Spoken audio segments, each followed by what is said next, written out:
The star was dying, and with it, an entire world. In the Calith system, far beyond the bright centers of galactic civilization, the Talveen people watched their sun with growing terror. For 3,000 years, their crystalline bodies had absorbed its light, transformed it into the energy that sustained their lives. Now that same sun betrayed them, its light flickering and surging like a candle in the wind. Ambassador Crystallis stood in the high chamber, his translucent body reflecting the emergency lights in scattered rainbows. Around him, the Council of Elders trembled. Their kind did not weep with water, but the fractured light within their forms spoke of anguish beyond measure. "The scientists confirm it," Crystallis said, his voice resonating like wind through crystal chimes. 47 days until the star enters terminal collapse. Perhaps 90 days until the end. Elder Harmonix dimmed, his usual bright azure fading to pale gray. "And the Galactic Concordat? Have they responded to our petition?" Crystallis felt something inside him crack, a fracture that had nothing to do with his crystalline structure. "They have." The vote was unanimous. The silence that followed was worse than any scream. "They will not help," Crystallis continued, forcing the words out. High Arbiter Zelthorn presented the Council's findings. To stabilize our star would require energy equal to the output of 12 industrial worlds for 5 years. To evacuate our population would require 10,000 ships making continuous runs for months. "The cost," they said, "exceeds the economic value of our entire species." "Economic value?" Harmonix's voice cracked like breaking glass. "We are 4 billion souls. We are 4 billion souls who possess no rare resources, no strategic territory, and no advanced technology to trade." Crystallis said bitterly. "The Concordat has declared our system under quarantine. No ship may enter. We are to be left to die with dignity," they said. "Die quietly, so we do not disturb the galactic economy." The council chamber erupted in discord, crystalline voices clashing in harmonics of despair and rage. But Crystallis stood silent, watching the doomed sun through the transparent dome above. He thought of the children in the learning gardens, absorbing light and knowledge. He thought of the artists in the resonance halls, creating sculptures of solidified music. He thought of 4 billion individuals, each with dreams and fears and loves, all reduced to a single line in a Concordat accounting ledger. Not economically feasible. Not economically feasible. Not economically feasible. The galaxy, it seemed, had a price for everything, and the Talveen had been weighed and found wanting. Across the vast darkness of space, the distress beacon continued its automated broadcast, a plea sent to the uncaring void. Captain Elena Vasquez was reviewing cargo manifests when her communications officer called out, "Captain, I'm picking up a distress signal. Automated, repeating." "It's marked with Concordat quarantine codes." Elena looked up from her tablet, her dark eyes sharp. The wandering star was 3 days out from the nearest trade station, running a routine cargo haul of agricultural equipment. Nothing exciting, nothing dangerous. Exactly the way Elena liked her runs after 20 years of merchant trading. "Quarantine codes?" she asked. "What's the content?" Lieutenant Marcus Chen worked his console, his young face frowning in concentration. "It's from the Calith system. The Talveen. Their star is going critical, and they're requesting evacuation assistance." "But Captain, the signal is tagged as closed by Concordat order. We're supposed to ignore it." Elena felt something cold settle in her stomach. The holographic display flickered to life, showing the Calith system. Even in simulation, she could see the star's instability, the dangerous fluctuations in its output. And there, the third planet, home to billions. "How long do they have?" she asked quietly. "According to the beacon, 87 days when it was sent. That was 12 days ago. So, 75 days. Give or take." Elena stood and walked to the display, her boots silent on the deck. She touched the hologram of Calith III, her fingers passing through the light. Somewhere down there, billions of people were watching their sky, and waiting to die. The Concordat actually voted to let them all die? The question came from her chief engineer, Sarah Kim, who had entered the bridge to check on a minor power fluctuation. Her voice carried disbelief that bordered on horror. Apparently, Marcus said, pulling up the public records. The vote was recorded 40 days ago. All major species agreed. The cost to save them was too high. Too high, Sarah's voice rose. We're talking about 4 billion people. Elena continued to stare at the display. In her 20 years among the stars, she had learned that the galaxy was not kind. The major species, the insectoid Vrex, the methane-breathing Zolarians, the ancient Korsoth warriors, the aquatic Myrtani, they were old. So old that they had forgotten what it meant to struggle. They measured everything in efficiency, in cost-benefit analysis, in cold equations that balanced resources against returns. Humanity was new to this galactic stage, barely 2 generations since first contact. They were the junior members, the newcomers who still had to prove themselves worthy of respect. Earth had sent out its merchant ships and colony vessels, eager to trade and learn and find their place among the stars. But humanity remembered. They remembered what it was like to be vulnerable, to face extinction, to need help, and find none coming. Marcus, how far are we from Calith? Elena asked. Captain? He looked confused. We're about 6 days at standard cruise. But the system is under quarantine. We can't. I asked how far, Lieutenant, not whether we should go. Marcus straightened. 6 days, Captain. Elena turned to face her crew. The Wandering Star was a small ship, a merchant vessel with a crew of 40. They hauled cargo, made honest trades, and stayed out of trouble. They were nobody special, just working people trying to make a living among the stars. Here's the situation, Elena said. The Concordat has abandoned the Talveen. 4 billion people are going to die because it's too expensive to save them. We are 6 days away. We have cargo holds that could carry maybe 20, 30,000 people if we strip everything out. She paused, letting that number hang in the air. 30,000 out of 4 billion. A drop of water in an ocean. We can't save them all. Elena continued. We can't save even a fraction of them. But we can respond. We can be the ones who show up when everyone else turned away. Or we can be like the rest of the galaxy and decide it's not our problem. Sarah spoke first. If we respond, we're breaking quarantine. The Concordat could sanction us, ban us from trade stations. We could lose everything. Yes, Elena agreed. But if we don't, Sarah continued, her voice steady, we're no better than they are. We're letting 4 billion people die when we could have at least tried something. Marcus was working his console again, his fingers flying. Captain, if we send a message to Earth, to the colonies, there are other human ships out here, maybe enough to make a difference. Elena felt something unfold in her chest, something that had been tight for 20 years of careful trading and careful neutrality.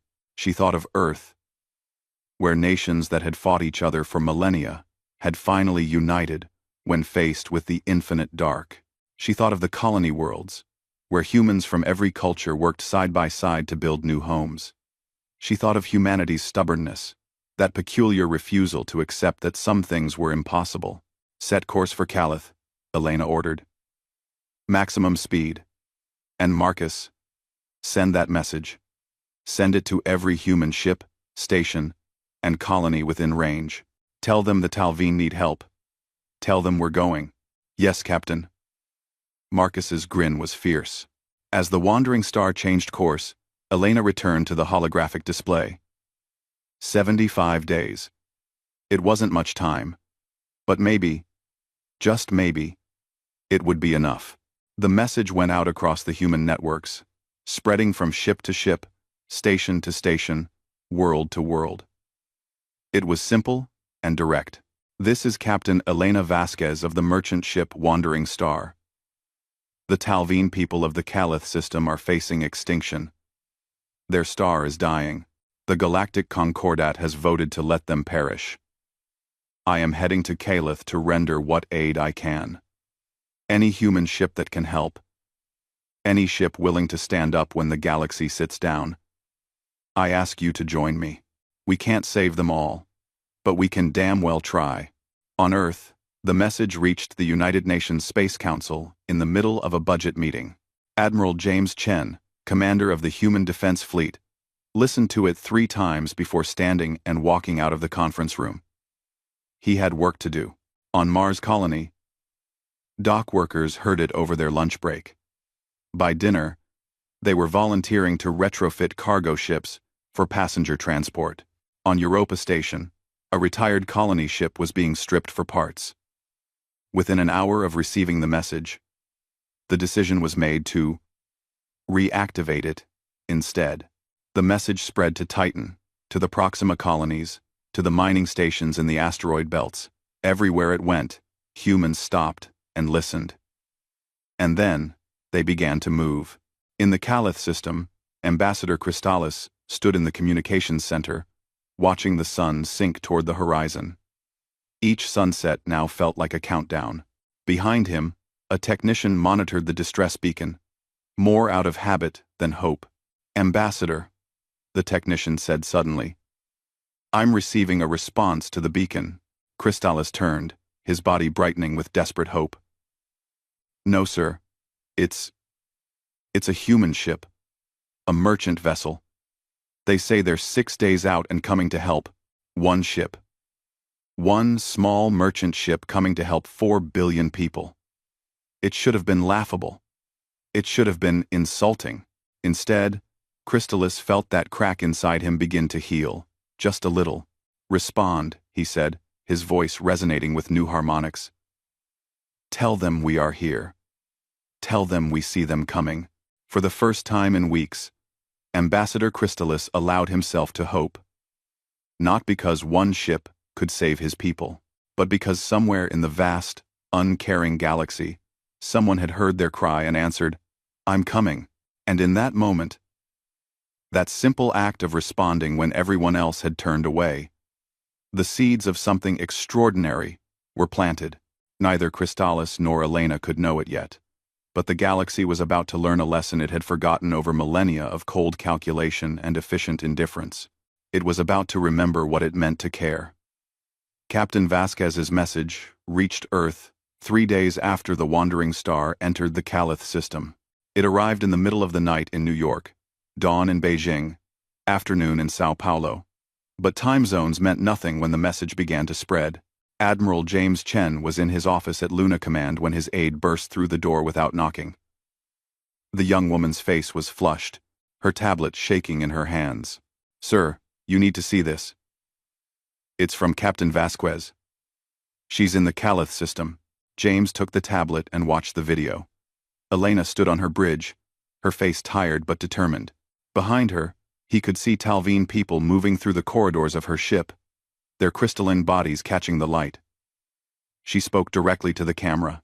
This is day 4 in the Calith system. We've evacuated 32,000 Talveen and transferred them to the Wandering Star.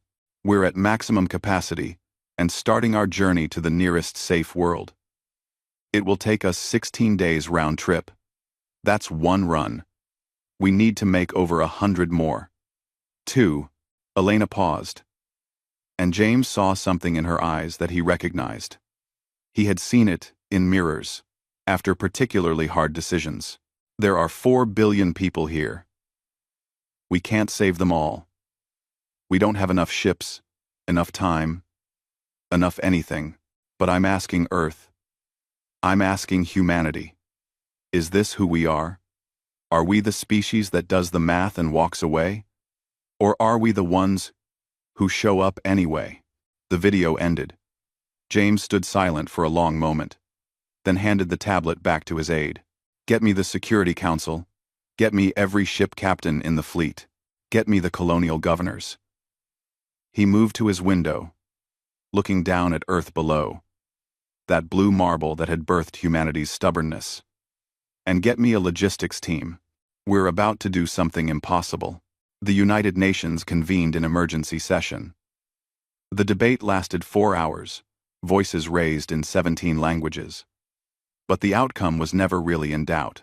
Humanity had a peculiar defect in its collective psychology.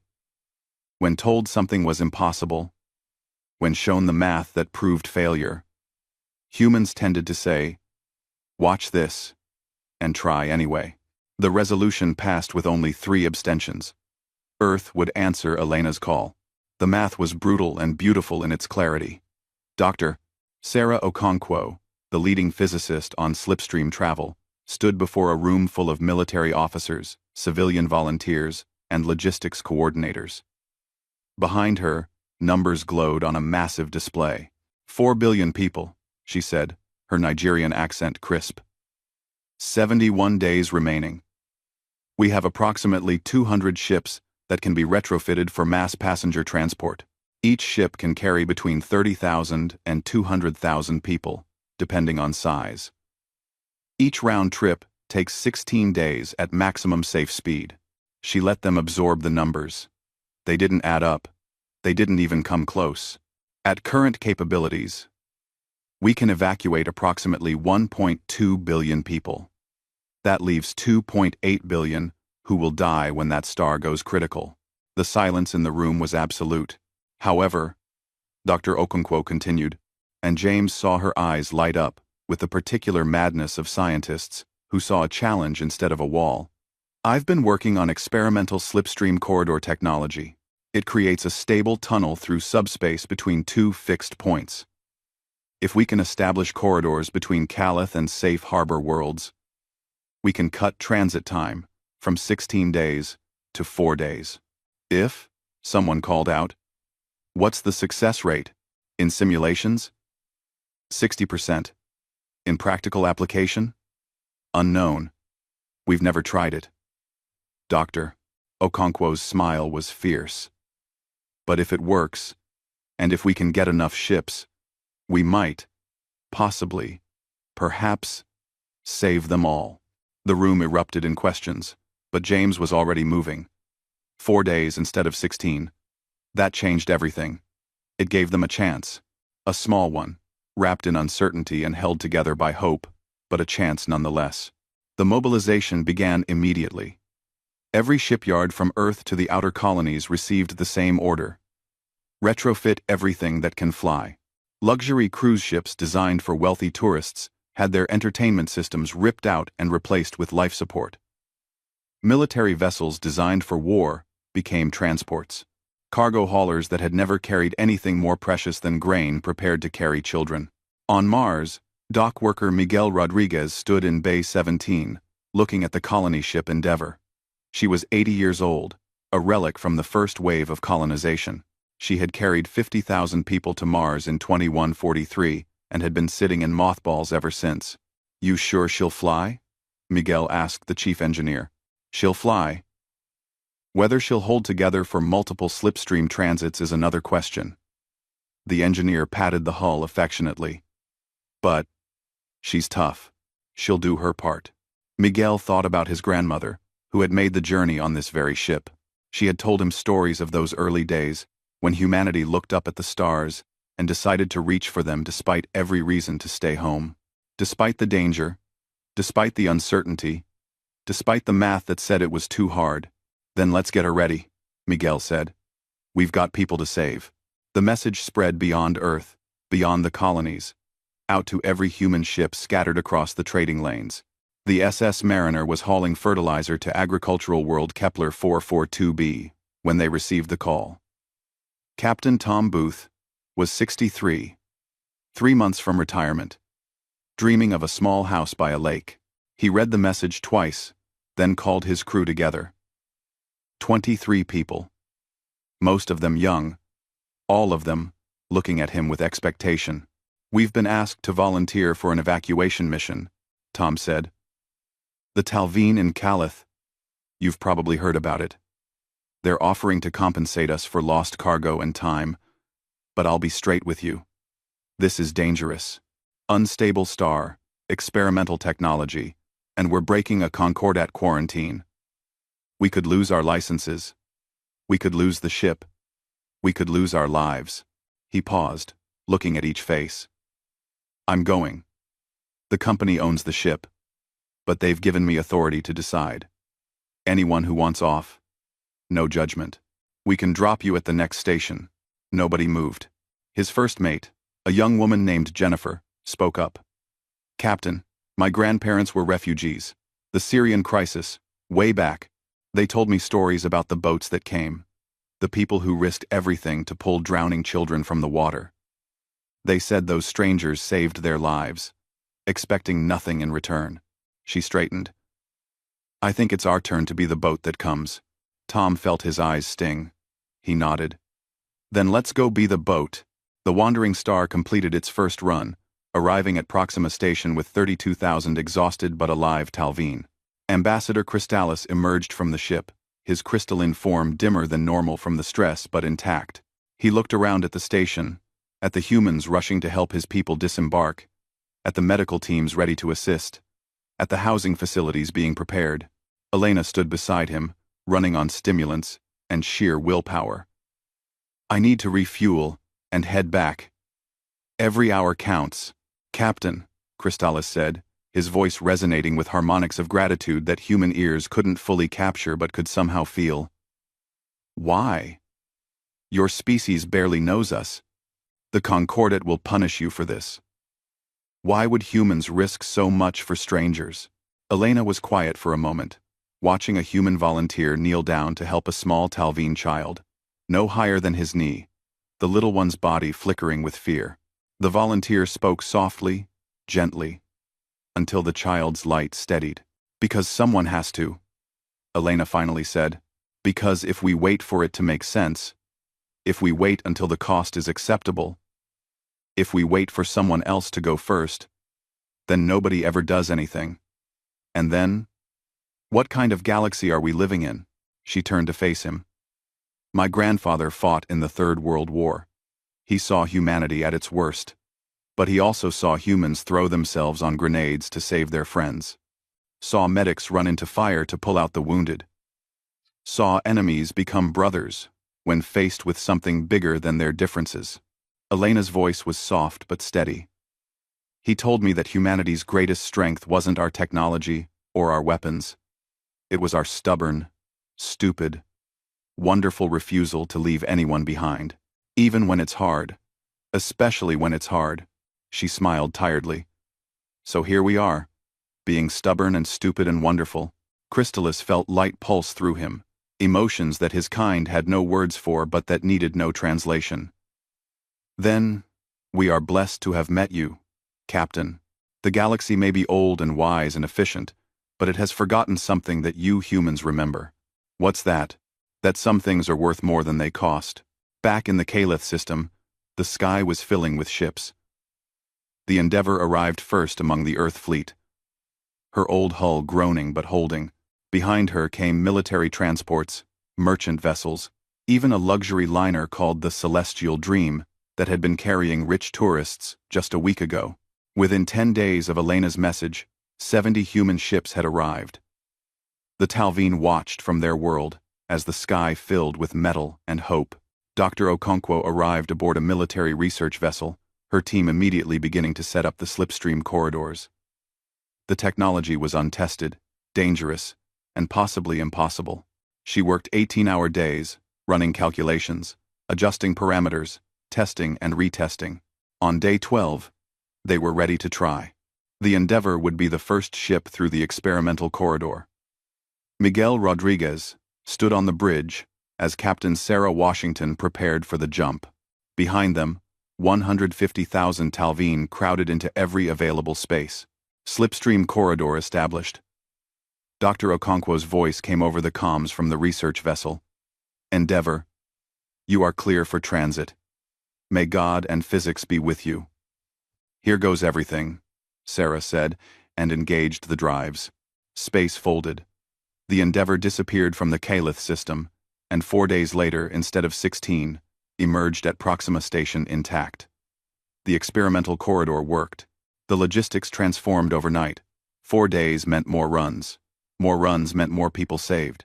The calculations that had promised failure suddenly suggested possibility. But as the fleet grew, so did the attention. The Galactic Concordat watched humanity's efforts with growing concern. High Arbiter Zelthorn, leader of the Vrex and speaker for the Concordat, issued a formal statement. The humans' efforts, while admirable in sentiment, are a violation of quarantine protocols. Economic models indicate their intervention will destabilize regional markets. We demand immediate cessation of these activities. Admiral Chen received the message aboard his flagship, now holding position in the Calith system. He read it twice, then recorded his response. High Arbiter, thank you for your concern. We note your demands and have filed them appropriately. He paused, his face expressionless. Humanity will continue evacuation operations until every Talveen who wishes to leave has been safely relocated. The Concordat's economic models are noted. Our moral obligations supersede them. He ended the transmission without waiting for a response. The threats came next. Trade sanctions, denial of docking rights, restriction of access to Concordat markets. Each threat was calculated to hurt humanity's fledgling position in galactic society. Earth's response was simple. Understood. We continue. On day 23, the fleet had evacuated 800 million Talveen. 3 billion remained. Time was running out. The star's decay was accelerating. They had perhaps 45 days left. And even with the slipstream corridors, even with 100 ships working around the clock, the math still said they would fail. Elena stood on the bridge of the Wandering Star, now on her 5th run, watching the latest calculations. They were going to save billions, but billions would still die. The knowledge sat in her chest like ice. Captain, Marcus said quietly. Message from Admiral Chen. The fleet continues to grow. More ships arriving every day. We're up to 140 vessels now. 140 ships. Thousands of humans who had volunteered, who had dropped everything, who had looked at the impossible task and said, yes. How many can we save now? Elena asked. Marcus worked his console. If current rates continue, 3.2 billion. 700 million to die. The number was an improvement. It was also unbearable. Elena looked out at the Talveen world below, at the cities still glowing in the dusk, at the billions of lives still going about their days even as their sun betrayed them. She thought about the humans working themselves to exhaustion, about the ships straining at the edge of their capabilities, about everyone giving everything they had, and she thought, it's still not enough, but it's more than nothing. It's more than walking away. It's more than letting the math decide who deserves to live. Keep going, she said. Every ship, every run, every person. We save who we can, Marcus nodded. But they both knew the truth. They were performing a miracle. And the miracle wasn't big enough. Not yet. The news spread across the galaxy like ripples in still water. At first, it was curiosity, then disbelief. Finally, something that many species had not felt in centuries. Shame. On the water world of Mirton, healer Silnara floated in her meditation chamber, watching the news feeds through her translucent eyelids. The humans had been at it for 31 days now. 160 ships. 1.4 billion Talveen evacuated. The images showed human crew members, exhausted beyond measure, still loading refugees. She saw one human, a young male, collapse from fatigue, only to wake up 4 hours later and immediately return to work. They are killing themselves, her colleague Healer Tornas said, his aquamarine body rippling with concern. The medical reports indicate widespread exhaustion, malnutrition, stress injuries. They push themselves beyond reasonable limits. Yes, Silnara agreed, watching a human child, no more than 10 years old, helping distribute food to Talveen refugees at a processing center. They do. It is inefficient, irrational. They cannot save them all. The mathematics are clear. We can see our grancing our weight, the HFY, weighty. The mathematics, Silnara said slowly, do not account for what I am seeing. Tell me, Tornas, when was the last time you saw someone ignore mathematics for morality? Her colleague had no answer. In 3,000 years of Mirtani civilization, such things simply did not happen. They had evolved beyond such inefficiency, or so they told themselves. Silnara made a decision that would cost her position in the medical collective. She began loading medical supplies onto a transport. If the humans could be irrational, perhaps it was time for some irrationality of her own. On the war world of Korsoth Prime, Battle Commander Telos watched the same feeds with different eyes. The Korsoth were warriors, their entire culture built around strength, honor, and combat.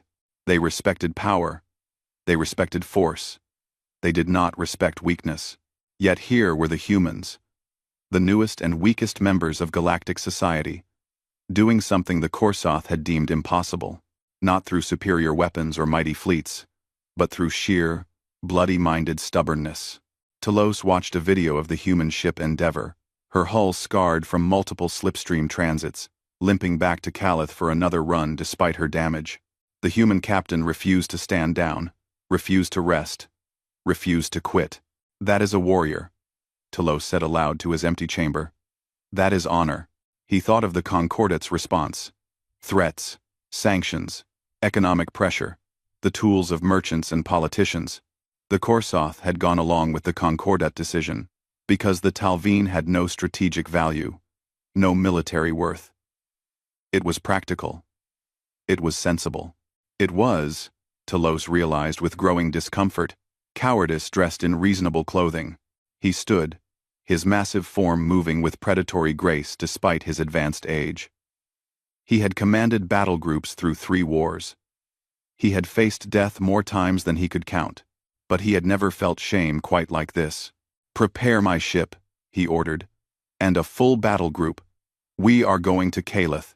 For what purpose, Commander? His aide asked. To observe, Telos said. But they both knew it was more than that. It was to witness, to see if the humans' courage would hold, and perhaps, though he would not yet admit it aloud, to help. The feeds continued to spread. On the crystal cities of Varthos, in the methane clouds of Zolar, on 1,000 worlds across the Concordate, people watched. They watched humans work until they collapsed. They watched ships, held together by determination and prayer, make run after impossible run.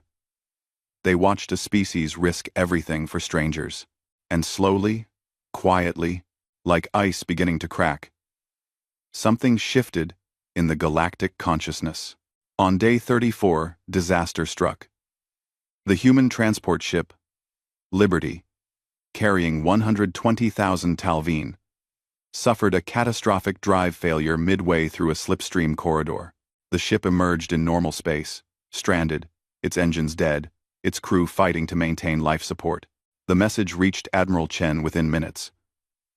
Liberty is dead in space. Engines are completely shot.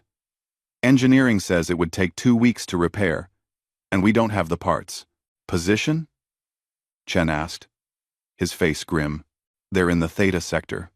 3 days from the nearest human ship, at best speed. Chen did the calculations instantly. 3 days to reach Liberty. 2 weeks to repair, which they didn't have time for. The only option was to evacuate Liberty's refugees to the rescue ship. But that would take both ships out of the evacuation rotation for nearly a week. We've evacuated 1.6 billion, his logistics officer said quietly. Every ship matters. If we pull vessels to rescue Liberty, we lose evacuation capacity. We could lose another 100 million Talveen because of this. Chen looked at the young officer. Are you suggesting we leave Liberty? I'm suggesting we consider the mathematics, sir. The mathematics. Chen stood and walked to the viewport, looking out at the Calith system, at the dying star, at the world below. Let me tell you about mathematics, Lieutenant. The Concordat did their mathematics. They calculated that 4 billion lives weren't worth the cost. We're here because we decided that mathematics doesn't get the final vote. He turned back. Send the nearest ships to Liberty. We don't leave our people behind. We don't leave the Talveen they're carrying behind. That's not who we are. The rescue ships diverted. The evacuation rates slowed. The mathematics that already said they would fail became worse. Aboard Liberty, Captain Marcus Osei gathered his crew. They had 48 hours of life support left. 3 days until rescue arrived. We need to cut life support to the crew sections, his chief engineer said. Reroute everything to the refugee areas. It's the only way to make the air last. Marcus looked around at his crew. 37 people, mostly young, mostly volunteers. They had signed up knowing the risks, but knowing and facing were different things. How long will that buy us? Marcus asked. Maybe 6 hours. Enough to reach rescue if they're not delayed. And us? We'll be breathing recycled air through emergency filters. It'll be uncomfortable, possibly dangerous if we're unlucky. Marcus thought about the Talveen in the cargo holds, the children and elderly. The families who had already lost everything but their lives. He thought about what the Concordat would do. They would run the numbers. They would make the efficient choice. Do it, Marcus ordered. Crew life support to minimum. Keep the refugees breathing. None of his crew argued. They had all made the same calculation. Just not with numbers. It was right. That was enough. The message reached Earth when Captain Marcus Osei recorded a video. His breathing labored in the thin air. This is Liberty. We're alive. All refugees are safe. Crew is managing. We'll hold until rescue arrives. Tell our families we're okay. Tell them we're doing what we came here to do. The video went viral across human networks. It reached the Talveen, it reached the Concordat, and it reached other species who were beginning to question their own choices. Healer Silnara's transport arrived in the Calith system on day 36. She brought medical supplies, regeneration pods, and 12 of the finest medical technicians in Mirtani society. All volunteers, all risking censure from their government. Admiral Chen met her ship personally. Healer Silnara, you're risking a great deal by coming here. Yes, she agreed, her aquatic form rippling with determination. But I watched humans risk everything, and I remembered something. We, Mirtani, were once a dying species. 2,000 years ago, a plague nearly wiped us out. We survived because we helped each other, because we refused to let the mathematics decide our fate. She looked at Chen with her large, ancient eyes. We became wise. We became efficient. But somewhere along the way, we forgot why we survived. The humans reminded us. So here we are, being foolish and inefficient and beautifully alive. Her medical teams deployed immediately, treating exhausted human crews, setting up hospital facilities for injured refugees. The Mirtani had some of the most advanced medical technology in the galaxy. Now it was being used to keep humans working, keep ships flying, keep the impossible effort going. Commander Talos arrived 2 days later with 15 Korsoth warships. His message to Chen was brief. We are here to observe. Also to protect your vessels from pirates who might prey on refugee ships. Also to provide security at transfer stations. Observe very actively, you understand. What he meant was, we are here to help, but our government hasn't authorized it.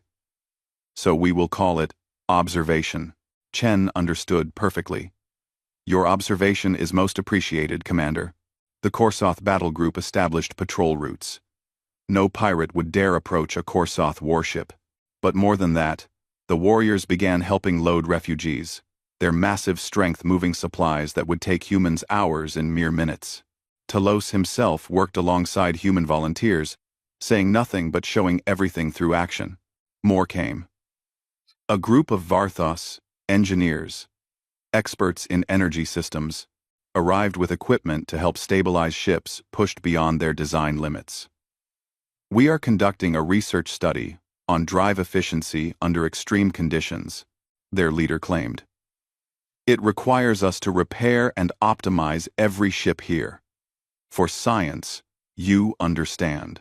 A merchant consortium of Dulasi traders, known for their business sense, arrived with food supplies. "The humans are terrible at supply chain management," their spokesperson said with what might have been affection.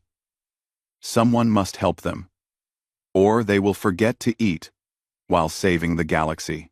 Each arrival was quiet. Each came with an excuse. Each violated the Concordate's orders in their own way. And each added to humanity's capability. The evacuation rate increased. 2 billion Talveen saved. Then 2.2. Then 2.5. But the star continued to decay. Time was running out faster than projections. They had perhaps 28 days left. Maybe less. On day 42, the wandering star began its 9th run. Elena stood on her bridge, looking at the numbers. Her ship was failing. Every ship in the fleet was failing. They had pushed the vessels beyond what they were designed for, run them harder than safety allowed, and maintained them with spare parts and hope. "Captain," Marcus said, his voice tight, "I'm showing stress fractures in the hull. Engineering says we're at 70% structural integrity. Another 3 runs, maybe 4. Then we need to dock for serious repairs." "How long for repairs?" 2 weeks. Minimum. 2 weeks they didn't have. Elena looked at the screen showing the Talveen world below. 3 days ago, she had met a Talveen woman named Resonance, who was an artist. She created sculptures of solidified sound, beautiful beyond description. Resonance had chosen to stay behind, to be among the last evacuated, to ensure that younger Talveen went first. "We'll make those runs," Elena said. "However many we can. Then we'll dock, and we'll repair, and if there's time, we'll come back." She didn't say what they both knew. If they had to dock for repairs, they probably wouldn't make it back in time. This might be her last run. The thought sat in her chest like lead. That night, Elena couldn't sleep. She wandered through her ship, through corridors filled with sleeping Talveen, their crystalline bodies dimmed in rest. She found a small child sitting alone, its light flickering with fear. Elena sat down beside the child, her back against the wall. "Can't sleep?" The child's light pulsed in a pattern she had learned meant sadness. "I'm scared. My parents are still down there. We got separated. They put me on the ship, but they're still waiting." "We'll get them," Elena promised. "We'll keep coming back until everyone who wants to leave can leave." "But what if you can't? What if the star?" The child's light dimmed almost to nothing. Elena reached out, not quite touching the crystalline form, but close enough that her warmth could be felt. "Then we'll have tried. We'll have given everything we had. Sometimes that's all anyone can do." "Is that enough?" Elena thought about the question. Was it enough to try and fail? Was it enough to save 2 billion when 4 billion needed saving? Was it enough to do everything possible and still fall short? "I don't know," she admitted. "But it's better than not trying at all. And maybe, just maybe, trying is how you change what's possible." The child's light steadied a little. They sat together in silence until sleep finally came for the small Talveen. Elena remained awake, thinking about the days ahead. Thinking about all the ships and crews pushing themselves to the breaking point. Thinking about the Talveen, still waiting below. Thinking about the impossible mathematics and the stubborn, stupid, wonderful humans who kept working despite them. On day 45, the evacuation numbers reached 2.7 billion saved. 1.3 billion remained on the planet below. 23 days until stellar collapse. Maybe less. The entire fleet was showing signs of strain. Ships were breaking down faster than they could be repaired. Crews were working on 4 hours of sleep a night. The logistics were falling apart, and yet they continued. Every ship, every run, every person. The galaxy watched, and for the first time in centuries, species that had calculated themselves into comfortable indifference began to ask themselves an uncomfortable question. If the humans could do this, if they could look at the impossible and try anyway, what did that say about everyone else who had looked at the same impossible and walked away. The answer was spreading like dawn across the galaxy. And dawn, once it starts, cannot be stopped. On day 48, the projections became undeniable. Admiral James Chen stood in the command center aboard his flagship, staring at numbers that told a story no one wanted to hear. Around him, his staff worked in exhausted silence, running and rerunning calculations, as if they could somehow change reality through repetition. Final numbers, his chief logistics officer said, her voice flat with fatigue. At current evacuation rates, factoring in increasing ship failures and the accelerating stellar decay, we can save approximately 3 billion Talveen. 400 million will be left behind when the star goes critical in 17 days. 400 million. The number was an obscenity. It was also the best they could do. Chen looked around at his staff. They had worked miracles for 48 days straight. They had organized the largest rescue operation in galactic history. They had proven that humanity's stubborn compassion could move mountains. And it still wasn't enough. Options, he asked, though he already knew there were none. We can't get more ships here in time. The ones we have are failing faster than we can repair them. We're losing 3 to 5 ships a day to critical malfunctions. At some point in the next week, we'll have to choose between continuing runs and ensuring the ships we have can safely evacuate the refugees already aboard. So we leave 400 million people to die. Sir, we've saved 3 billion. That's 3 billion people who would have died without us. That's not enough, Chen interrupted. It's incredible. It's amazing. It's not enough. He stood and walked to the communications console. He thought about his grandfather, who had fought in the wars before Unity. His grandfather had told him once that the worst part of command wasn't making hard decisions. It was making the right decision, and having to live with it anyway. Chen opened a broadcast channel. Fleet-wide. Every ship, every crew, every human in the Calith system. This is Admiral Chen. I want to share the latest projections with you. The truth, as hard as it is. He took a breath. We can save 3 billion Talveen. 400 million will be left behind. We don't have the ships. We don't have the time. We don't have the means to save everyone. Sinjing. He paused, letting that sink in. Across 150 ships, thousands of humans stopped what they were doing to listen. I know what the logical choice is. We continue evacuations for another week. Then we stop. We save who we can, and we leave. We tell ourselves that 3 billion saved is a victory. We go home, and we try to live with what we had to do. His voice hardened. But I'm not giving that order. Instead, I'm giving each of you a choice. We can leave in 1 week. Or, we can stay until the end. We can be here, standing with the Talveen who remain, so that no one dies alone. So that 400 million people know that someone cared enough to stand with them when their world ended. The silence on the channel was profound. If we stay, we'll die with them. There's no sugarcoating that. The stellar collapse will destroy everything in the system. But we'll die, having done everything we could. We'll die, having shown the galaxy what it means to care more about people than calculations. Chen's voice softened. I'm not ordering anyone to stay. I'm asking. I'm asking if you're willing to stand together. One last time. With people we came here to save. To show them and the galaxy that some things matter more than survival. He closed his eyes. Think about it. Talk with your crews. You have 6 hours to decide. Any ship that wants to leave. No judgment. You've already done more than anyone could ask. But I'm staying. And if you choose to stay with me, then we'll face what comes together. The broadcast ended. Chen stood in the silence of his command center, wondering if he had just asked his people to commit suicide for a symbolic gesture.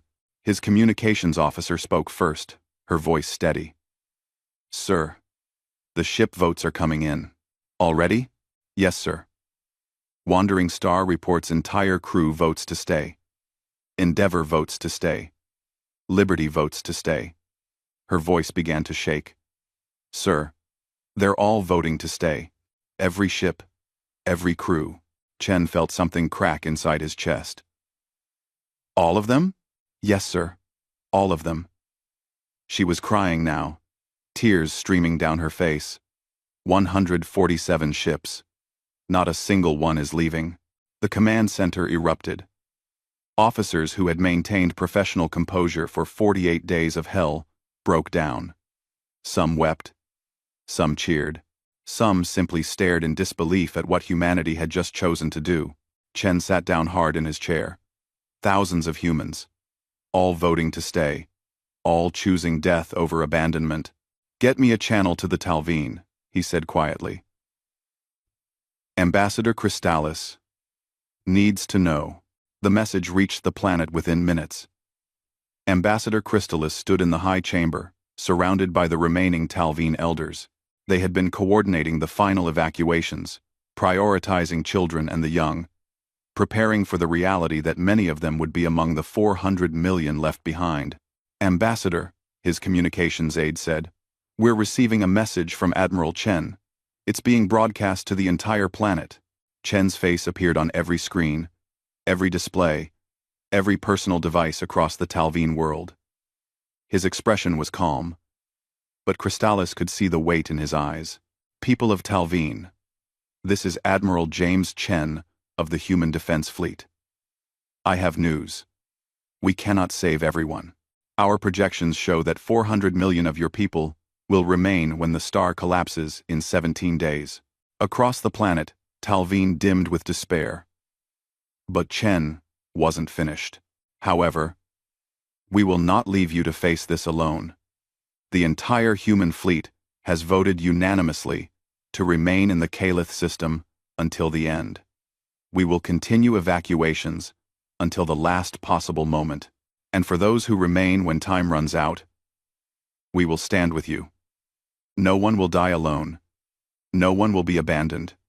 We will be here, together, until the very end. 1.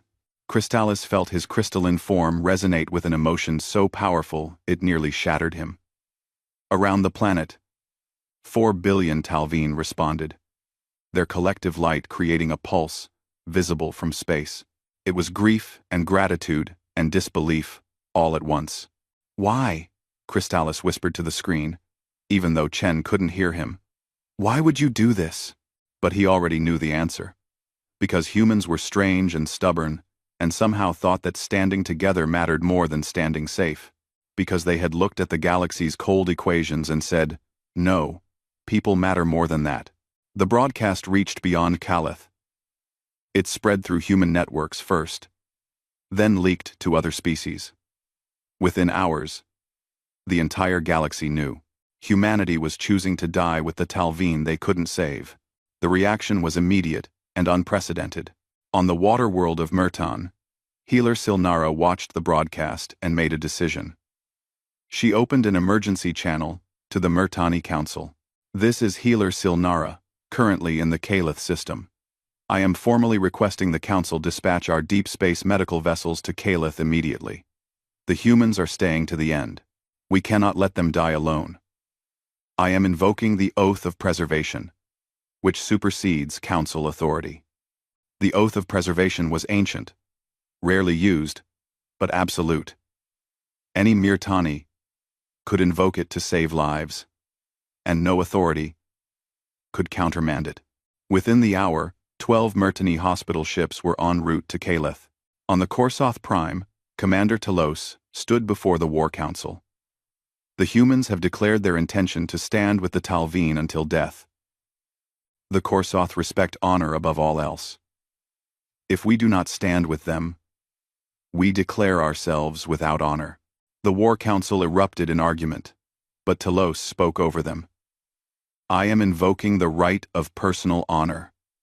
My battle group will remain in Calith. Any warrior who wishes to maintain their honor will join me. This is not a request for permission. This is notification of decision.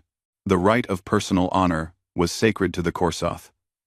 A warrior who invoked it could not be stopped without combat. The War Council had no choice but to accept. Telos's broadcast went out to all Korsoth military vessels.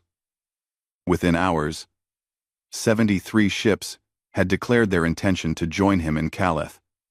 Not because they were ordered to, because honor demanded it. On Varthos, the Crystal Collective watched and calculated. The Varthos were engineers, builders, masters of energy manipulation.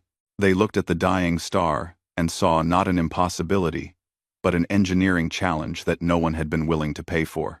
The collective's decision was unanimous. They would pay. All of them. The message from the Varthos arrived at the Calith system on day 50. Admiral Chen read it 3 times, certain he was misunderstanding. The Varthos are sending their stellar engineering fleet? He said to his communications officer. The entire fleet? Yes, sir. 12 stellar engineering vessels, including their flagship, Harmony of Forces. They're equipped with equipment capable of stellar stabilization. Or at least slow it down enough to buy us more time. Chen felt the deck seem to shift under his feet. How much time? They estimate they can extend stability by 30 to 40 days if they push their equipment to maximum, maybe more if they get creative. 30 to 40 days. With that much time, they could evacuate everyone. Every single Talveen. Not 3 billion. Not 3.6 billion. All of them. The galaxy continued to mobilize. Species that had voted to abandon the Talveen now raced to help save them. It wasn't logic that moved them. It wasn't calculation or economic sense. It was something older and more fundamental. It was shame. The Galactic Concordat convened an emergency session. High Arbiter Zelthorn stood before the assembled representatives, his insectoid form rigid with stress. The chamber was in chaos. Order! Zelthorn called. We must have order. But there was no order to be had. Representative after representative stood to declare their species' intention to send aid to Calith. The Concordat, the ancient institution that had governed the galaxy for millennia, was fracturing before his eyes. This is madness, Zelthorn declared. We made a rational decision based on sound economic principles. The cost to save the Talveen exceeded what? The voice came from Ambassador Syl of the Dulasi, a species known for their business acumen. Exceeded our comfort, our convenience, our carefully maintained profit margins? Syl stood, her small form trembling with emotion. I watched the humans. I watched them work until they collapsed. I watched them vote to die, rather than abandon people they barely knew. And I realized something. We didn't abandon the Talveen because it was impossible. We abandoned them because it was expensive, because it was hard, because it would disrupt our comfortable existence. She looked around the chamber. The humans showed us what we've become. We've become so civilized, so efficient, so rational, that we forgot the most basic principle. Some things matter more than cost. Lives matter more than credits. Compassion matters more than convenience. The chamber fell silent. Zelthorn felt something he had not felt in his century of leadership. Uncertainty. He had been so certain the Concordat's decision was correct. The mathematics supported it. The economic models validated it. Every rational measure said they had made the right choice. But mathematics didn't account for the way the entire galaxy had responded to humanity's choice. Didn't account for the shame that now burned in the thorax of every Vrex, including himself. Didn't account for the fact that the humans, the youngest and weakest species in galactic society, had just taught everyone else what true strength looked like. The vote was unanimous, Zelthorn said, but his voice lacked conviction. We agreed. We were wrong, Syl interrupted. Unanimously wrong. And now we have a choice. We can remain wrong, hide behind our rules and economics and pride, or we can learn from the humans. We can admit our mistake and fix it. Another voice joined in, then another. Species after species, stood to acknowledge their failure. The Concordat, built on order and rationality, was experiencing something new and uncomfortable. Moral reckoning. Finally, Zelthorn made a decision. Emergency motion. All previous decisions regarding the Calith system are hereby suspended. The Concordat will provide full support for evacuation operations. All available resources are to be deployed immediately. He paused, his voice dropping. And I will personally lead the Vrex Stellar Engineering Corps to Calith. The humans taught us that some things are worth more than they cost. It's time we remembered. After the plan was by, quote, the vote passed unanimously. The same body that had condemned the Talveen now raced to save them. On day 53, the Calith system's sky filled with ships. Not just human vessels, but ships from across the galaxy. Mirtani hospital ships, Korsoth battle groups, Varthos engineering vessels, Dulasi supply transports, Vrex stellar engineering platforms, an armada beyond imagining. All converging on one dying system. All coming because a handful of humans had looked at the impossible and said, watch us try. Abscess. Captain Elena Vasquez stood on the bridge of the Wandering Star, watching the flood of vessels arrive. Beside her, Marcus was crying, unashamedly. They came, he said. The whole galaxy came. Elena thought about that first day, when she had responded to a distress beacon everyone else had ignored. She thought about the choice she had made to try when trying seemed pointless. She thought about humanity's stubborn, stupid, wonderful refusal to accept that some lives didn't matter. Yes, she said softly. They came. We showed them the way, and they followed. Ambassador Crystallis stood on the surface of his world, watching the sky fill with ships. The dying sun cast strange shadows, but above it, the darkness was filled with lights. Thousands of ships, millions of people, all here to help. He thought about the Concordat's original message. Not economically feasible. 4 simple words that had sentenced his people to death. And he thought about Captain Vasquez's response. I'm coming.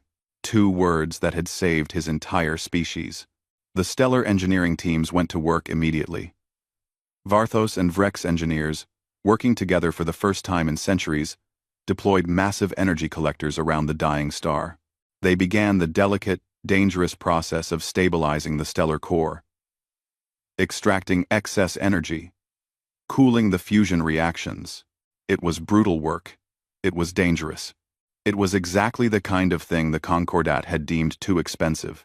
But now, with the galaxy watching and shame burning in every heart, cost didn't matter anymore.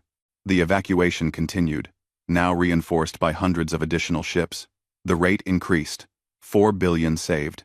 4.2, 4.5. On day 68, as the sun began to stabilize, the final Talveen refugee boarded a Korsoth transport vessel. The last person to leave was Ambassador Crystallis, who stood on the boarding ramp and looked back at his world one final time. Will we ever return? He asked Captain Elena Vasquez, who had insisted on being there for the final evacuation. Maybe, Elena said. The engineers say they can stabilize the star long enough to restore the planet. It'll take decades. But maybe. Crystallis looked at her, his crystalline form glowing with gratitude. We are in your debt. Humanity's debt. The galaxy's debt. No debt, Elena said. We just did what needed doing, and besides, we didn't do it alone. In the end, everyone stood together. As the final ship lifted off, leaving the Calith world empty but intact, a message broadcast across all channels. It was from Admiral Chen. To all species, all vessels, all people who came to Calith. Today we proved something.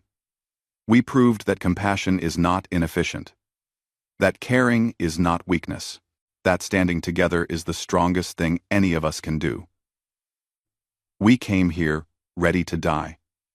Instead, we taught the galaxy how to live. His voice carried weight and pride. 4 billion Talveen are alive because we decided that lives matter more than mathematics. Remember this day. Remember what we accomplished when we chose to stand together. A. In the command center of his flagship, Chen closed the channel and allowed himself, finally, to feel the exhaustion. 68 days. No sleep. No rest. But they had done it. All of them. Together. 1 year later, the planet designated New Talveen bloomed with crystalline cities. The world had been chosen carefully, its sun stable and bright, its conditions perfect for a species that lived on light. From orbit, the settlements glowed like scattered jewels across continents, reflecting the determination of a people who had been given a second chance. Captain Elena Vasquez stood at the window of the transport, bringing her down to the surface, watching those cities grow larger. She had not wanted to come to the ceremony. She had returned to merchant trading 6 months ago, avoiding the interviews and celebrations that had followed the Calith rescue. But Ambassador Crystalis had asked personally, and some requests you simply could not refuse. The transport landed in the capital city, now called Hope's Landing. The name made Elena smile despite herself. Humans had not chosen it. The Talveen had. They had a moon they had named Last Light, in honor of those final days watching their old sun die. Crystalis met her at the landing pad, his crystalline form brighter than she remembered.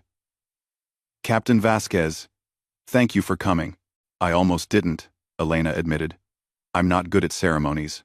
I know. That is why your presence means so much. Crystalis gestured toward the city. Come. There is much to show you before the gathering. They walked through streets of crystalline architecture, buildings that sang softly in the wind. Talveen children played in gardens, their small forms flickering with joy. Elena saw human children among them, offspring of the volunteers who had chosen to stay and help build this new world. 4.1 billion Talveen, Crystalis said as they walked. Every single one of us alive, because your species looked at impossible mathematics and said, no. Because you showed the galaxy that some equations have variables that cannot be calculated. We didn't do it alone, Elena said. By the end, everyone helped. Yes. But you started it. You were the first to answer when everyone else had turned away. Crystalis stopped. At a memorial plaza. At its center stood a statue, carved from a single, massive crystal. It showed a human and a Talveen, hands reaching toward each other, standing together against a dying star. Around the base, names were etched in both languages. Thousands of names. We list every person who came to Calith, Crystalis explained. Every human, every Murtani, every Korsoth, every species that stood with us. Your name is here, Captain, first among all others, the one who answered first. Elena looked at her name, feeling uncomfortable with the permanence of it. She was just a merchant captain who had made a choice. Nothing special, nothing heroic, just someone who had heard a call for help and responded. Your species thinks too small of itself, Crystalis said, as if reading her thoughts. You think you simply did what anyone would do. But that is precisely what makes you extraordinary. You cannot see your own uniqueness, because to you, compassion is not unusual. It is simply expected. They continued walking, passing schools where Talveen and human children learned together, hospitals where Murtani doctors trained Talveen healers, workshops where Varthos engineers and Talveen artisans collaborated on projects that blended technology and art. We are building something new here, Crystalis said. Not just a city, not just a world, a philosophy. We call it the Calith principle. No species is expendable. No cost too great for life. No one left to die alone. Will it last? Elena asked. A year ago, everyone was moved by what happened. But people forget. They go back to their comfortable lives. They start calculating costs again. Perhaps, Crystalis agreed. But they will have to look at us first. Every time they consider abandoning someone, they will remember that the Talveen exist because people chose compassion over calculation. We are living proof that the impossible is simply the difficult that no one tried hard enough to achieve. They reached the main plaza where the ceremony would take place. Thousands were gathering Talveen, humans, and representatives from dozens of other species. Elena saw Admiral Chen in his dress uniform, looking uncomfortable with the attention. She saw Dr. Okonkwo, who had made the slipstream corridors work through sheer determination and caffeine. She saw crew members from dozens of ships, all looking like they would rather be anywhere else. High Arbiter Zelthorn stood on the central platform, his insectoid form somehow managing to look humble. The leader of the Galactic Concordat, here to speak at a ceremony celebrating the actions that had proven his original decision wrong. The ceremony began with traditional Talveen music, crystalline voices harmonizing in ways that made human ears ache with beauty. Then Zelthorn stepped forward to speak. 1 year ago, he began, his translated voice carrying across the plaza, the Galactic Concordat made a decision. We calculated that saving the Talveen would cost more than we were willing to pay. We were unanimous in this decision. We were logical. We were rational. We were economically sound. He paused, and Elena could hear the weight in his voice. We were also wrong. Completely, absolutely, shamefully wrong. We had become so focused on cost that we forgot value. So focused on efficiency that we forgot purpose. So focused on calculation that we forgot compassion. Zelthorn looked out at the assembled crowd. Humanity taught us a lesson. They showed us that true civilization is not measured by how efficiently you allocate resources. It is measured by whether you choose to save lives even when the cost seems too high. Especially when the cost seems too high. He turned to face the human section of the crowd. You are the youngest species in the Concordat, the newest members, the least experienced, and yet you taught all of us species with thousands of years of history what it truly means to be civilized. For that, the Concordat offers not just thanks, but apology. We should have been the ones to respond. Instead, we had to be shamed into action. The honesty was startling. Leaders rarely admitted failure so completely. Therefore, Zelthorn continued, the Concordat has voted again unanimously to enshrine the Calith principle into galactic law. From this day forward, when any species faces extinction-level events, intervention is not optional. It is mandatory. Every member species is obligated to provide aid, regardless of cost. We will never again calculate whether lives are worth saving. They are. Always. Without exception. The plaza erupted in applause, crystalline bodies resonating in harmonics of approval. But Elena felt conflicted. Laws were good. Principles were good. But would they last when the moment had passed? When the emotion had faded? When the next hard decision came along?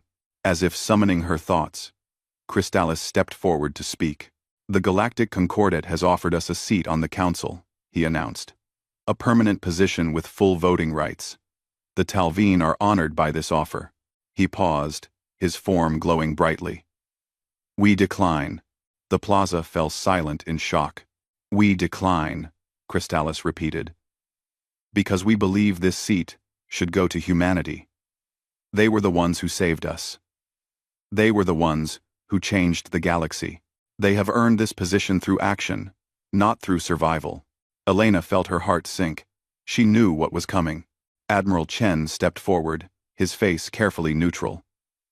The people of Earth thank the Talveen for this generous offer. We also decline. Now the shock was absolute. Zelthorn's mandibles clicked in confusion. You decline? But this is a position of great power.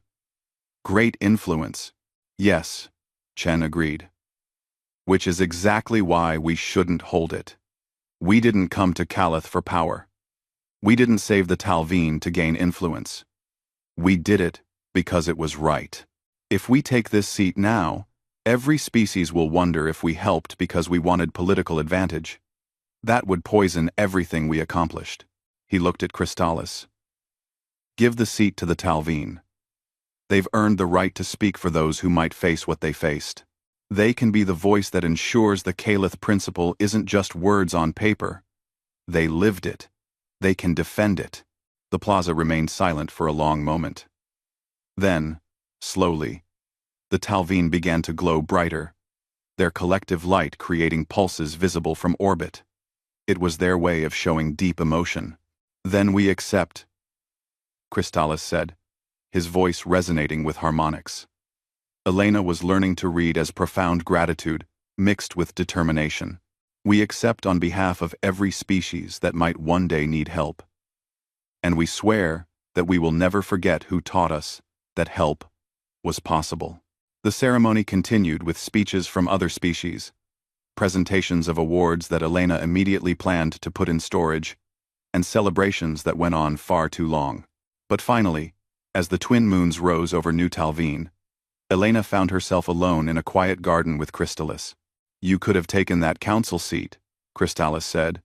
"Your species would be powerful." "We don't need power," Elena replied. "We need to remember why we went to Calith in the first place. If we start collecting rewards for doing the right thing, eventually, we'll only do the right thing when rewards are offered. You worry that humanity will change? That you will become like we were? Maybe. We're learning how the galaxy works. Learning to calculate costs and benefits. Learning to be efficient."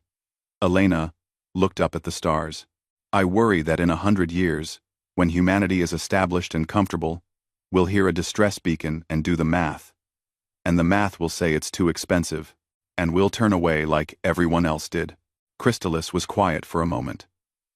Then he said, "That is why we built this world. Why we named our cities as we did. Why we wrote your names in crystal that will last 10,000 years. We are humanity's memory. When you are tempted to calculate whether lives are worth saving, you will look at us and remember. 4 billion voices that will say, 'You saved us when we were strangers. Do not become the people who would have let us die.'" Elena felt something ease in her chest. Perhaps that was enough. Perhaps memory was the safeguard against comfortable indifference. 3 months after the ceremony, the Galactic Concordat met to vote on emergency aid to a species called the Whispering Folk, whose colony world faced ecological collapse. The cost would be enormous. The economic impact significant. The logistics challenging. Ambassador Crystallis stood to speak, his first major address as a council member. "I will not bore you with economics or calculations," he said. "I will tell you a story instead. 1 year ago, my people faced extinction. The math said we were not worth saving. Then a human captain named Elena Vasquez heard our distress call and said 2 words. 'I'm coming.' He let that hang in the air. Those 2 words changed everything. They saved 4 billion lives. They transformed galactic civilization. They taught us that some things matter more than cost." Crystallis looked around the chamber. "Today, the Whispering Folk need help.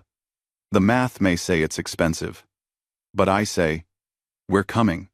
Who stands with me?" Quote, "Resurrenderjan, we're coming." The vote was unanimous. Aid would be provided. It would not be the last such vote. Over the following years, the Calith principle would be tested again and again. Species faced with disasters would receive help not because it was economically sound, but because it was right. The galaxy would struggle with the cost, would complain about the burden, would calculate the expense, but they would pay it. Because the alternative was to look at New Talveen, at the billions of people who existed because someone chose compassion over calculation, and admit they had not learned the lesson. Captain Elena Vasquez returned to merchant trading, running routes between human colonies and alien worlds. The Wandering Star had been repaired and upgraded, but Elena had refused any structural changes. She wanted to remember what her ship had been capable of when pushed beyond its limits. She carried normal cargo, now agricultural equipment, manufacturing supplies, luxury goods. Nothing exciting, nothing world-changing, just honest work. But in her quarters, she kept a small crystal that Crystallis had given her. It was tuned to resonate at a specific frequency, one that Talveen used for important announcements. Sometimes, late at night when she couldn't sleep, she would hold the crystal and listen to the news from New Talveen. She heard about new cities being built, about Talveen artists creating works that blended human and crystalline aesthetics, about schools teaching the history of the Calith rescue. She heard about humans who had settled on New Talveen, starting families, building lives alongside the people they had helped save. Most importantly, she heard about the children. Human children and Talveen children, growing up together, learning from each other. They were being raised on stories of the rescue, taught that when someone needs help, you help them. Cost doesn't matter. Mathematics doesn't matter. People matter. Those children would grow up to be the leaders and workers and citizens of tomorrow. They would carry the lesson forward. And perhaps, Elena thought, that was how you changed a galaxy. Not through one grand gesture, but through generations raised to believe that compassion was not optional. 10 years after Calith, Elena received a message. It was from a young Talveen named Harmony, who had been a child during the evacuation. Harmony was now a captain herself, running supply routes between New Talveen and other worlds. Captain Vasquez, the message said, I wanted you to know that I'm following your path. I'm a merchant captain now, carrying cargo, making honest trades, but I keep my communication channels open. I listen for distress beacons. Because you taught me that sometimes the most important cargo you can carry is hope. Thank you for showing me what it means to answer when someone calls for help. Elena read the message 3 times, feeling something warm in her chest. The lesson was spreading. Generation by generation, person by person, spreading through the galaxy like ripples in still water. 30 years after Calith, the Galactic Concordat voted to establish the Vasquez Award, given to individuals who exemplified the Calith principle. Elena attended the ceremony, now 72 years old, moving more slowly but still sharp-eyed. The first award went to a Korsoth warrior who had coordinated the evacuation of a mining colony from a collapsing asteroid. The second went to a Murtani healer who had spent 5 years treating a plague on a world everyone else had quarantined. When Elena was asked to present the awards, she kept her speech short. These people didn't do anything special, she said. They just helped when help was needed. That should be normal. That should be expected. The fact that we're giving awards for it means we still have work to do. She looked out at the audience, at representatives from hundreds of species. Don't make heroes out of people who do the right thing. Make the right thing so common that nobody thinks it's heroic. Make compassion so normal that cruelty is unthinkable. That's when we'll know we've truly learned the lesson of Calith.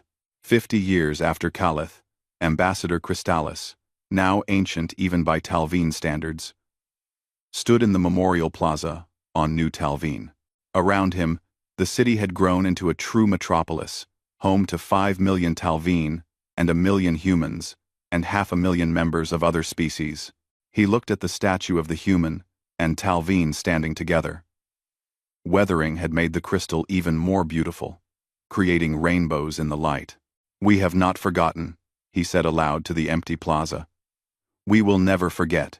And across the galaxy, on 1,000 worlds, in 100 languages, children learned about the Calith rescue. They learned about the humans who said, I'm coming, when everyone else had turned away. They learned that compassion was strength, that caring was courage, that standing together was the most powerful thing anyone could do. Some of those children would grow up to be leaders. Some would be warriors. Some would be healers or engineers or artists or merchants. But all of them would carry the lesson forward, because that was how you changed a galaxy. Not through force or intimidation or superior technology. Through example. Through choosing to do the right thing even when it was hard, especially when it was hard, and trusting that others would see and remember and follow. Elena Vasquez died at the age of 97, peacefully in her sleep aboard the Wandering Star during a routine cargo run. Her crew brought her body to New Talveen, where she was buried in the Memorial Plaza beneath the statue she had tried so hard to avoid. At her funeral, 10,000 people gathered, humans and Talveen and representatives from every species in the Concordat. They told stories of the rescue, of the impossible effort, of the moment when humanity taught the galaxy what it had forgotten. Ambassador Crystallis, now so ancient he could barely maintain his form, spoke last. Elena Vasquez did not think she was special, he said. She thought she simply did what anyone would do. And in her humility, she revealed humanity's greatest gift to the galaxy. To them, compassion is not extraordinary. It is ordinary. It is expected. It is simply what you do. His light flickered, but his voice remained strong. We Talveen live long lives. Many of us will live another century or more. And every day of those years, we will remember. We will tell our children and our children's children about the humans who came when no one else would. About the captain, who answered our distress call with 2 words. I'm coming. He paused, his form glowing with ancient grief and eternal gratitude. The galaxy is better because Elena Vasquez and her people chose compassion over calculation. We live because they refuse to do the math, and we will ensure that their lesson outlives even our long memories. On Earth, the news of Elena's death was met with quiet mourning. She was not the last survivor of the Calith rescue. Many crew members still lived, now in their 70s and 80s. But she was the first, the one who had started it all with a simple decision to respond. In classrooms across Earth and the colonies, teachers paused their lessons to tell students about Captain Vasquez. About an ordinary merchant captain who had made an extraordinary choice. About someone who proved that one person answering a call for help could change everything. Remember, the teachers said, that you don't need to be special to make a difference. You just need to care. You just need to try. You just need to be willing to say, I'm coming when someone needs help. The children listened. Some would remember. Some would forget. But enough would carry the lesson forward that the ripples would continue spreading, generation after generation, across the galaxy and through time. 100 years after Calith, New Talveen hosted a centennial celebration. The city had become one of the great metropolises of the galaxy, a center of art and learning and innovation. The Memorial Plaza had expanded to include monuments to all the species that had participated in the rescue. A young human girl named Elena, named for her great-great-grandmother, stood before the statue of the human and Talveen standing together. She was 7 years old, and her class was on a field trip to learn about the rescue. Teacher, she asked, why did they stay? The humans, I mean. When they knew they couldn't save everyone, why did they vote to stay and die? Her teacher, an elderly Talveen named Resonance, knelt down beside her, because they understood something that the rest of the galaxy had forgotten. They understood that how you treat people in their darkest moment defines who you are. They chose to stand with us, to show us we mattered, even when practical action was no longer possible. But they could have died, young Elena protested. Yes. But they also could have lived with the knowledge that they abandoned people who needed them. Some costs are too high to pay. Resonance's light pulsed gently. In the end, the galaxy came to help. But if the humans had not chosen to stay, if they had not been willing to die rather than abandon us, no one else would have found the courage to act. Their willingness to stand together saved us all. The little girl thought about that, looking up at the statue of her famous ancestor. I want to be like her. I want to help people. Then you will, Resonance said. And perhaps one day, someone will stand before a statue of you, learning about how you changed the galaxy through compassion. That night, as the twin moons rose over New Talveen, a merchant ship received a distress call from a mining station facing catastrophic equipment failure. The captain was young, human, relatively new to deep space trade. She listened to the distress call, checked her cargo schedule, calculated the delay and potential losses. The math said, responding would cost her a significant amount of time and money. She would miss her delivery window, might even lose her contract. She thought about a statue on New Talveen, about a captain who had responded when everyone else turned away, about the lesson that had changed galactic civilization. She opened a channel. "This is Captain Dara Okonkwo of the merchant ship Endeavour 2. We've received your distress call. Don't worry, we're coming." And somewhere, in the way that time and memory and inspiration connect across distances and years, Elena Vasquez smiled.